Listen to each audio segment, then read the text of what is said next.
On this video, I'm going to talk a little bit about how the grades actually work within the Summit platform. Now, before I do so, you may want to watch my first playlist when I talk about what Summit is and how it works, because some of the terms I'm going to be used here are discussed there, including the philosophy behind why we do things the way we do.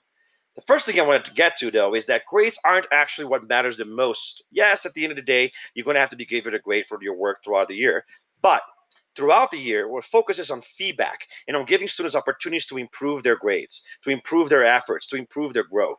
So whether it's a test that you get to retake, or it's a project that you resubmit, or a future project that hits the same skill again, students are given multiple opportunities to grow throughout the year. So feedback bigger than grades. Remember that.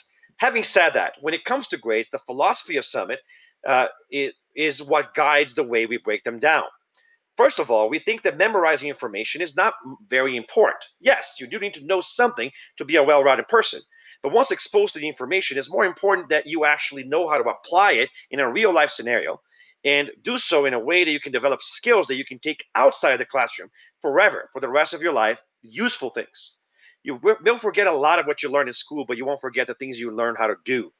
And so that's why we shift the focus of grades to the development of skills. So during core class time, the light blue stuff, students work on projects or problem-based learning if you're doing math, where they actually practice the development of skills. And that counts for 70 to 80% of their overall grade. And that's calculated based on the average of cognitive skills if you're not in a math class, or the average of test results on the unit assessment if you're in a math class. Now, if you're in a math class, problem-based learning approach means that students will be exposed to problems and use strategies to work together with the teacher and classmates to solve problems in real-life scenarios. And the test is going to be just like that. Conceptual real-life scenario problems that are associated with the unit, not your rote drill and kill kind of math problem.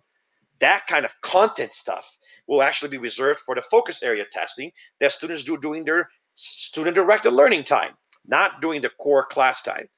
Math also has a small percentage, which can be at about 10%, depending on the year, going towards portfolio problems, which at the end of the unit are chosen and completed by students. They're kind of like mini projects about the unit content.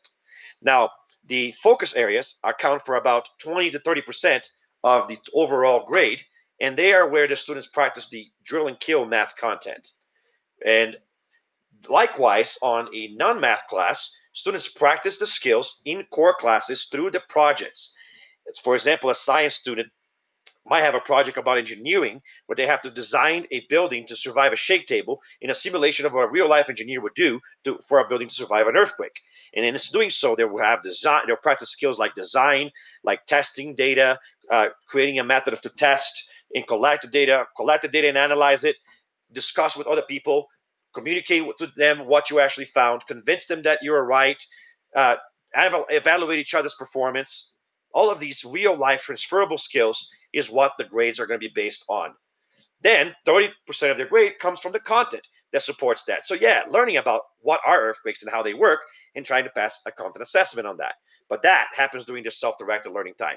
Now, when I say self-directed, it doesn't mean they learn on their own.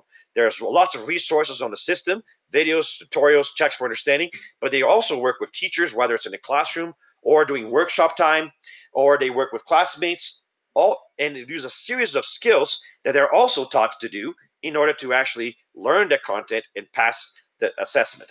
Now, because the assessments are only worth about 20 to 30% of their grade, the bar is higher in order for them to get mastery. They need at least 8 out of 10 to pass them. So it's a trade off. Less of your grade comes from content, but you need a higher bar to pass a test on them. Now, the focus areas come in 3 times. They have power focus areas, which is the main content, accounts for 14 to 19% of their grade, and most of the standards the student would have to know in a year are there. Then you have some additional, harder, different topics that go a little bit deeper, additional focus areas, which account for about 6 to 9% of their grade. And then there's also challenge focus areas that do not count for their grade, but are there for students that want to challenge themselves and go a little bit deeper. The last thing I want to say is that there are no such thing as D's in the Summit platform. If a student has less than a C, they're considered off track. And that means they are not meeting the minimal cognitive skill average from or the math average for the year across projects, or they are behind in their assessments in power focus areas, or overdue in the submission of a project. But we'll talk more about this series on what we can do to help students succeed. And I hope you get a